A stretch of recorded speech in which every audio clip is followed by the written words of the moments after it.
Hey y'all, it's my review for the Real Housewives of Atlanta, episode 5. Y'all been having a lot to say about this show. Like, look, the past 4 episodes, I was kind of cackling. I didn't think it was that bad. I was like, okay, it's entertaining, and it's been entertaining more so than, I think the last 2 seasons. So, I'm not really sure what people have been expecting from the ladies. I've been watching with adjusted expectations, so I've been enjoying myself watching. It's not terribly it's not even boring to me. I've been entertained. Now, do I think it's time for a recast? Yeah, I wouldn't mind it. Or a cast shakeup? Yes. I remember last season I was asking for an overhaul. They gave us the same cast. The first few episodes I was like, okay, maybe they should have kept the same cast. So all the ladies are more acquainted with each other. But at the end of the day, they're all co-workers. And I think that's why it's not working. We want real friendships, real dynamics, real drama, like Miami's been giving us. We want luxury. You hear that, Atlanta? Luxury. Hell, this Kenya Moore and Alabama trip, that's not luxury for us. But anyway, let's get into this episode. So it's a continuation of last week where Marlo was banging on Kenya's door. Now, Kenya went upstairs, and I'm guessing the ladies were expecting her to come back down, but she was like, oh, I'm done for the night. I'm with my child. F you bitches. So then they go upstairs to check on her, and then Marlo has zero patience for Summer, kicking the door. Sheree, she did a little tap too, and I think, did someone else knock on the door? I don't know, but Kenya opens the door. What the F is wrong with you? After slamming the door, Kenya calls Marlo, I think, a stupid hoe, and then threatens to call the police if she bangs on the door again. So the ladies are headed towards the elevator, and Marlo's just complaining about Kenya, how she wants to be in charge. I think at this point, Kenya was holding a secret from the ladies, and I think the ladies don't know what they're doing, because I think Kenya was in charge of the trip. Now, can we at least hold Kenya accountable on that? She should not be in charge of facilitating any group trips. As Marlo's talking about Kenya, she singles Monyetta out and says, I know that's your friend, but I'm not sure if you care what she's doing, but you should. So then Monyetta, she's kind of like, well, I'm an own grown woman. I do what I want to do. I just feel like every time Monyetta talks, it's like she's auditioning. And she's just not a good fit for the show, y'all, in my opinion. If you like Monyetta, let me know why. She just doesn't do it for me. She's just not that girl. So Monyetta and Marlo are still going at it about Kenya as they're on the elevator, as they're getting off. They are loud. And then we see Marlo going through the door. She then tries to slam the door in Monyetta's face. Now, I know Marlo going to try to deny it, but you did try to do that, even if the door was heavy. Now, what if it wasn't heavy? That would have definitely slammed in her face. Monyetta is now activated, but if this is her activated, then I think she should pursue other opportunities. That's probably not in reality television. They're now going through all the ladies' confessionals, asking them, did they see Marlo slam the door in Monyetta's face? Collectively, whether they're lying or telling the truth, she did try to slam the door in her face. Marlo then turns away from Monyetta, goes to order a drink, and leaves out the doors. Monyetta's still screaming at her. We then see her telling Sheree that Marlo needs to chill out. Does she want to go back to jail? That was cute. You get a little half a point for that one. We then see Courtney go outside to calm Marlo down. Marlo's still talking about Kenya. And by the way, production's going to be on one this episode. So they do a flashback to when Kenya was peeking out the door because Marlo said she looked like a demon. So then production edits the scene black and white and lights Kenya's eyes up. And then as she slams the door, I laughed at it. I thought it was funny. But then we see inside that Monyetta has Kenya on the phone. She's complaining about Marlo. Kenya says that Marlo's a snake. You should have never trusted her. Now she has her own speaker where the other ladies are just trying to find out what's going on. Kenya then asks why the ladies were banging on the door. Sheree says, well, I didn't bang on the door. And thank you, production, for showing the flashback of Sheree knocking on the door, then doing a little cute bang, and then stepping away. Sheree, why are you lying? So then Kenya says it would be better if those people that aren't in her core group of friends should just leave. So basically that means that she just wanted Monyetta and Sheree to stay. And Sonya clocked that tea. So then she tells Kenya in a reasonable tone that, oh, Kenya, we just wanted to know, what are we doing? We know there's a game tomorrow, we're out here. Again, Sonya puts herself in the position to be dismissed by Kenya. And Kenya says, Sonya, you don't have to come back. Just go. That's all Sonya needed to hear, so she gets up to go to her room and get her luggage. Now, I personally think that was rude of Kenya because Sonya did come at her respectfully, but she's treating Sonya that way because she aligned herself with Marlo, so she's putting them in the same basket. Sheree takes the phone and tells Kenya, like, Kenya, we all just wondering, like, what's going on. Like, I feel like it's something you're not telling us. And then Kenya finally just says, I was performing at the halftime show. And Sheree is like, that's all you had to say. We're here for you. Yeah, I think she should have been a little bit more forthright on what they're doing. The original reason the ladies were upset is because Kenya didn't let them know what was going on. They were just sitting in the lobby while she just went upstairs and didn't have any intent on coming back. So I get why the ladies were upset, but it did spiral out of control because Marlo's a loose cannon and she lacks social skills. Okay, Marlo, you need to stop trying to play the victim and the villain at the same time. She comes in telling Courtney, I need to stop letting her get to me. You totally antagonized that situation. Like, you gotta own it at least. I feel like every time I see Courtney now, I'm just like, why is she here? What's her connection again? Oh, she's Sheree's friend, right? Or is she Drew's cousin? We'll get to that later. She keeps calling Drew cousin. Anyway, now they're getting a phone call from Sonya, and she puts her on speaker. She's saying, she told me to leave. I'm about to go. We cut back to Sheree and Monyetta. I think Kenya's still on the phone. Production's letting us know that. And now Monyetta's saying she's going to call Ray Ray and them, kind of like how Sheree said Pookie and them. Again, Monyetta is a fan. She's been trying to get on this show. Now she's doing callbacks. And why you need to call Ray Ray on Marlo? Like, you know, she's not no man, even though she sound like one. Like, fight your own battles. Now, if she tried to bring somebody in it, okay. But, oh, I need to call Ray Ray and them because they're some gorillas. Monyetta, if you're going to bust a grape, do it. Do it. Don't just keep saying it. Do it. I'm sorry. I think I would be laughing like Marlo. Like, what you going to do? What you going to do? Now, Marlo, you need to stop taunting Monyetta as well. Like, look, I'm calling out all sides on this. Like, y'all all look ridiculous. Sonya then comes back out with her luggage. She's ready to go. She's telling the other ladies, like, you know, what's wrong with Kenya did. Kenya's still on the phone with Monyetta. She's talking to Kenya now, and Kenya's like, hold on, who's speaking? Like, Sonya just keeps setting herself up. Like, oh my God. Learn from this. Okay, so again, I mean, Marlo be bringing it in her confessionals. So then other ladies find out the secret that King was performing at the halftime show. Then we cut to Marlo's confessional. She's like, oh, well, I know why she kept it a secret. I mean, did y'all see her BravoCon performance? Production reminds us how she kind of fell and tried to play it off. She's like, I keep it a secret too. Shh. So then she tells the other ladies that she's staying even though Kenya wants her gone, and she ain't kissing no ass like some other people, clearly throwing shots at Monyetta. We cut to Marlo's confessional again. She's saying, you know, when I said that, everyone knew who I was talking about. Monyetta kisses more ass than Kenya eats. Y'all didn't laugh at that? I thought it was funny.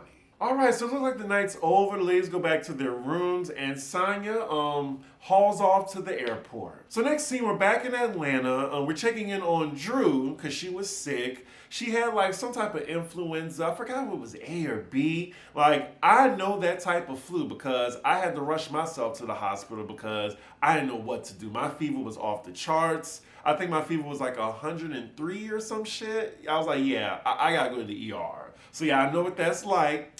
Glad she's better. So now we're with Kandi at the Candy Factory, and she's meeting up with Todd to discuss his production for his movie he's doing. So y'all, this is no offense to Kandi, but this entire scene is just them like promoting the movie that they are doing. I just want to fast forward through this because it's just another thing that Kandi is promoting. Oh, and they're also talking about how Mama Joyce keep disrespecting Todd, and she did it at BravoCon, and it looks like she's gonna put her foot down with Mama Joyce finally. So next scene is the next day in Birmingham. We see Courtney talking to Drew, letting her know what all is going on. Marlo is talking to her therapist / life coach or whatever, giving her version of events with Kenya. I just want Marlo to stop insulting our intelligence by trying to make us believe that she's seeking help for her reckless behavior. We then see production letting us know that at 9 a.m., Kenya informed production that she would not be able to shoot because she is feeling terrible. I mean, the flu is just going around in Atlanta, huh? So she has to be rushed to the hospital. Like, they had to get the stretcher out and everything. So I'm guessing that means her performance is canceled. So they went to Birmingham for nothing. And child, not Marlo trying to read the Bible with the cameras in front of her. We do not believe you, girl. And I love how Marlo's trying to blame the devil. Marlo, you are the devil. She then gets a call from Sheree, and she's telling her to come by her room for a bit to tell her something. So all the ladies in Sheree's room, and she lets them know that King had to go to the hospital. Marlo's doing her best acting. What? Are you serious? And then wants to do like a little circle prayer for Kenya. Like, it's just all so fake. And then Courtney's like, we're sending you love, Kenya. Like, Kenya doesn't even know you, girl. And then Monyetta, she's crying because I think this kind of reminds her of her mom being sick. So she's crying, and Marlo tries to, be nice to her. It was coming off fake to me there, too. Also, they're not talking about it, but I think at this point, everyone just needs to go home. So then we see Marlo and Monyetta try to hash it out real quick, and Monyetta calls her out for slamming the door. Marlo, it looks like she has amnesia, or maybe she was just drunk, but she says she didn't, even though we saw her do it. Sheree is coming to her defense saying, oh, well, the door was heavy. And we do another flashback of Sheree testing the door out to see if she actually slammed the door. But in Housewives fashion, they agree to respect each other and move on, and they actually hug it out. So then a little later, all the ladies are packed. They're going downstairs to film in that damn hotel lobby. Like, this trip to Birmingham was just such a flop. Then they're eating takeout food in the lobby. So then they're just talking about like how Kenya's doing. Sheree said she heard from her assistant saying that she had a fever. They're going to keep her for a while. Then Marlo interjects and says, well, I tried to send flowers, but the hospital says she's not there anymore. Kenya left, and they didn't even know about it. Even Monyetta didn't know. So yeah, it looks like the game isn't happening. And then Marlo asked Monyetta, well, can you show us the moves that Kenya was supposed to do? Monyetta gets up and does the entire routine where production even has to fast forward. Like, just performing that in the lobby. Well, it looks like Marlo and Monyetta's in a better place because they can actually have a conversation. Monyetta lets her know that, well, as long as, you respect me and don't try to fight my friend, that we good. So then we see Courtney ask Sheree, how are you doing with my wonderful cousin? Oh, so now Drew is your cousin too? I thought it was Ralph. Like, with Courtney, something in the buttermilk ain't clean. And I know y'all saw that little, that rumor that her and Ralph was getting a little bit too familiar when they hugged in that scene. I'm just saying, that would be some Vanderpump Rules type shit if that happened. Anyway, we found out that Sheree has beef with Drew because of a radio interview she did. I think it was concerning when the reunion last year where she brought out She by Sheree and she gave everybody like some samples. Well, Drew told the radio station that she confiscated those immediately. So she didn't get any She by Sheree. I know Drew be acting, but I actually believe her on this. Side note, Sheree looks really good in this confessional right here with the electric lime dress, the boobs pushed up, the hair is doing its thing. I'm like, okay, Sheree. So then we see the ladies finally get out of that hotel lobby and head back to Atlanta. Speaking of which, next scene we get a little montage of everybody. And then we're at Kenya's place and she's being visited by Sheree. So they're just talking about Birmingham and how Kenya was devastated that she wasn't able to perform. Like, she's showing Sheree like her outfit that she was gonna wear. She was excited to promote Kenya more hair care. Now, at first in the back of my head, I was thinking, did Kenya do all this on purpose just so she wouldn't have to perform? But then again, Kenya loves attention, so I believe that she was really sick. So they're talking about how Marlo was banging on Kenya's door. Sheree's again asked by production in her confessional, did she bang on? She's like, absolutely not. And production immediately shows the clip again of her banging on the door. As they're talking, Kenya's daughter Brooklyn comes in and she is just so adorable. I'm so glad that idiot Mark was overruled on trying to blur her face on the show. Afterwards, Sheree's telling Kenya about her fibroid situation and saying that she's definitely not getting the hysterectomy because you can't have sex for 6 weeks. Look, I haven't had sex for a year one time, so I think you'd be good, Sheree. Sheree then jokes with Kenya that she may be expecting, and it looks like Kenya actually believed that, and I'm just like, girl, girl. So next scene we're with Kandi, and Mama Joyce is coming over, and Mama Joyce, this wig, Lord have mercy. Let's just look at this. Look at this wig. It is just sitting on her head. I love it. I love a good old Mama Joyce wig. Oh, I can't even take the scene seriously. I love Mama Joyce. I'm just saying this wig, Lord have mercy. But yes, Kandi is calling her out, for her statements at BravoCon. And she's saying that, she was just telling the truth and Todd need to lighten up. Kandi's trying to break it down to her that she's bringing negative energy and Todd's trying to avoid her. Like their kids are going to see this one day, like her grandchildren. And, Todd's daughter sees this as well. And, how does she feel about it? It does seem different, though, how Kandi's taking this approach. Look like she's actually holding Mama Joyce accountable this time. She tells her point blank, you got to stop. Like, we're going on 9 years of marriage. Every time I see Kandi's confessional with this large afro, I just can't take it seriously. It's like she's supposed to be singing Shaft. I thought Mama Joyce was getting a hint, but she's still saying her grievances with Todd, not taking out the trash, like trying to say what a man's supposed to be. Kandi's basically like, my man, my man, my man. I'm gonna need you to stop talking about my man, mama. And then Mama Joyce brings up the fact that Todd goes to strip clubs, and Kandi says, I'll be going with him. And she's not intimidated by nobody at a strip club. Mama Joyce then like, hey, if y'all like it, I love it. And then Kandi's like, well, mama, what about your man? And then she's like, well, exactly. You don't have one. If you had a man. Damn, Kandi. Now, season 5, season 6, Kandi would have never said that. So this is growth. Kandi then suggests that they all go to counseling, and y'all, we already know what's coming up now. We're gonna see them like in counseling together. We've been going through this since season 5. We're on season 15, y'all. So I get how people are kind of tired of the same storyline. Like they all should have been in counseling at least by season 9 or so. But like, look, we're 15 seasons in. So next scene we're with Kenya, who looks amazing, by the way.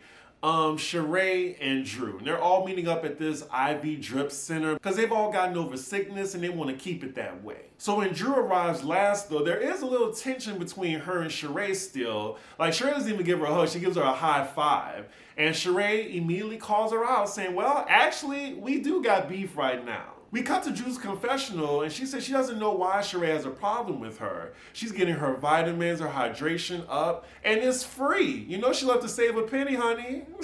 Okay, Drew, for the shade, you get 1 point for that, 1 full point. Followed by Messy Productions showing a clip of that sissy from last season. Say that 3 times fast, saying, oh, Sheree don't like to pack. So Sheree calls Drew out for her interview, saying that she confiscated everything. And Drew is saying, did I say everything? Production, they are on it. Like, this entire episode, production was holding people accountable. We get a clip of her saying everything, and producer posts that in all caps. I can't take this seriously between the both of them because it's basically 2 scammers trying to call each other out. So then they both just laugh it off. It's not really a big argument between the 2 of them. They move on. They're not talking about Birmingham and Marlo. And then Drew's talking about like what happened between her and Marlo. We get receipts from production. She wasn't lying. Like Marlo was like towering over her. My nephew's dead, bitch! Now, I don't know how many times I'm gonna have to say that in every episode. This is like the 3rd review where I've said this. I promise I won't say it anymore, y'all. I'm just saying I'm reenacting the scene because they were talking about it. Moving on, Sheree is then telling them why Marlo is upset because of her nephew being killed by someone that worked at Kandi's restaurant. They both worked at Kandi's restaurant. They became roommates, and the roommate shot her nephew. Now, what does that have to do with Kandi? I don't know. And this happened 2 years ago too. But Sheree said Marlo was expecting more from Kandi. Like she didn't give flowers. She didn't do anything. So the next topic is Kenya asked Drew, did you give Courtney my number? Tell the truth. And Drew's like, no, I didn't. I don't believe her. But it looks like Courtney's going to be facilitating the next group activity, which is like laser tag or something. And then Sheree chimes in that in Birmingham, they made a pact that they would keep the good energy going forward. So then production, it's their turn to shine. They go to 3 days ago, where the ladies were saying we're going to keep the good vibes and the good energy. Then they cut to 3 days from now. And then all hell breaks loose. We see Kandi activated again. Like, what? This is like, what, the third time now? Like, we're only on episode 5, but yeah, it looks like Kandi and Marlo are going at it, where it looks like fists might be thrown, but we know that didn't happen. Y'all been wanting a drama-filled episode. Next week, y'all are definitely gonna get it. So now they're just flashing back and forth between Kenya, Drew, and Sheree talking to 3 days later. And look, we hear about slashing faces. We hit Kandi bucking up on Marlo. Like, ooh. We see the credits rolling, and that is where the episode ends. Now, this particular episode, it was pretty mid. It was meh. I'll definitely be tuned in next week. I'll be in New Orleans, but I will make sure to get it to y'all on time. For this video, y'all will be getting this Tuesday because, look, a ninja gotta work. So yeah, y'all let me know what y'all thought about this episode. I know it wasn't as interesting as it could be, but it was alright. And also in the comments, y'all let me know what changes you think Atlanta needs to make for it to be a good show again. With that, make sure you like, comment, and subscribe, and I will see y'all for the next episode. Bye.